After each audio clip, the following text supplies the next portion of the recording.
There's a quiet transformation that happens when a man spends a long time alone. Not lonely, alone. Not isolated, but single.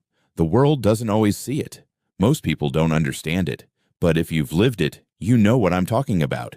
It starts subtly. At first, being single feels like something temporary, like a phase, maybe even like a failure. Society conditions us to believe that being in a relationship is a milestone of maturity, status, and personal success. But over time, the man who walks his path alone starts to change in ways that are profound, powerful, sometimes even dangerous.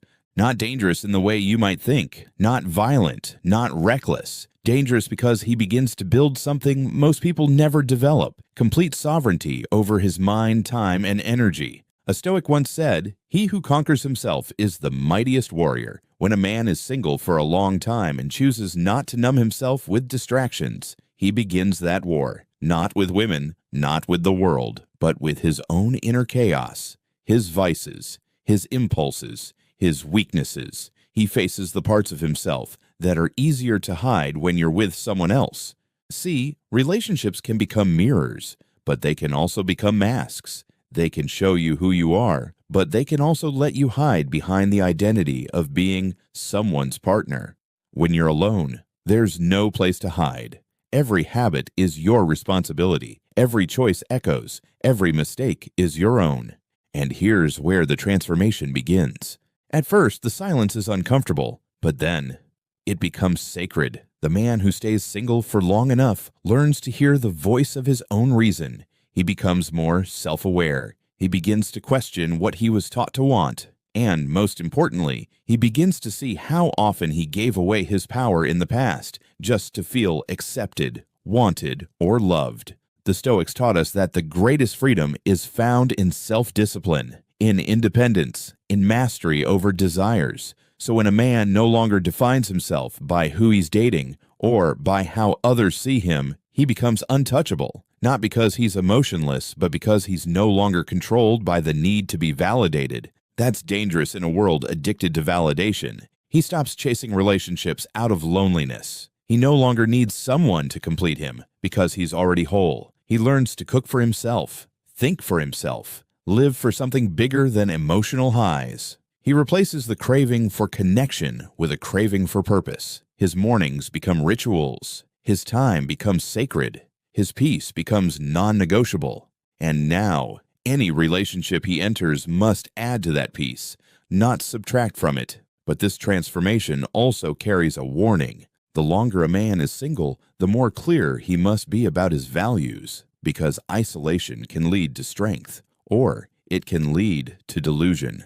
Without self-awareness, solitude becomes a breeding ground for ego. A man can confuse independence with arrogance. He can mistake loneliness for enlightenment, and if he's not careful, he builds a castle so tall that no one can reach him, even if they're worthy. That's why the Stoics emphasized humility just as much as strength. Marcus Aurelius wrote daily to remind himself that he was just a man, flesh and blood, temporary, replaceable. No matter how powerful he became, he wanted to stay grounded in virtue, not ego. So yes, the longer a man is single, the more dangerous he becomes. But that danger is sharpened or dulled by the quality of his solitude. A man who uses his time alone to read, reflect, train, and serve something greater than himself becomes a force of nature. But a man who uses that time to hide, escape, and justify emotional walls becomes a fortress with no doors. So ask yourself, what kind of danger are you becoming? Are you becoming so focused on your path that no one can distract you from your mission? Or are you becoming so defensive that no one can reach your heart? There's a balance, and Stoicism shows us how to find it. A Stoic man in solitude is not anti-relationship. He's anti-dependence. He values connection, but not at the expense of integrity. He's willing to walk away from what's comfortable if it means protecting his values. And that's what makes him dangerous. He cannot be manipulated by fear of being alone. When a man is no longer afraid of solitude, the world loses its grip on him. He doesn't chase status. He doesn't chase attention. He doesn't chase pleasure. He walks with purpose, speaks with clarity, lives with principle. And that's rare. That's magnetic. That's powerful. Because the truth is, most men aren't taught to be alone. They're taught to perform, to impress, to conform. But the man who's been forged in solitude knows how to sit with himself. He knows how to say no without guilt, how to say yes without needing anything in return. He becomes dangerous not because he seeks power, but because he refuses to be owned. So when he finally meets someone, he brings depth, he brings presence, he brings peace, not chaos, not desperation. He doesn't need to prove anything. He's already proved everything to himself. This kind of man doesn't enter relationships to escape himself. He enters them to share what he's become. And if he remains single, he doesn't see it as a curse. He sees it as training, as preparation, as purification. Now, some people won't understand this. They'll say he's just bitter, or he's afraid of commitment. But they don't see the inner battles he's fought. They don't see the nights spent wrestling with his past. They don't see the mornings spent building discipline, one cold shower, one journal entry, one focused hour at a time. They don't see the pride in being able to build, protect, and preserve his own life. Because the man who's been single for a long time doesn't just want a relationship. He wants alignment. He's not looking for someone to complete him. He's looking for someone who complements him, someone who's also walked through their own fire, someone who respects solitude instead of fearing it. And if he doesn't find that, he's okay, because he's already chosen the harder path, and that path, whether it leads to love or legacy, has already made him dangerous. So to every man who walks this path right now, keep going. Don't rush to fill the silence.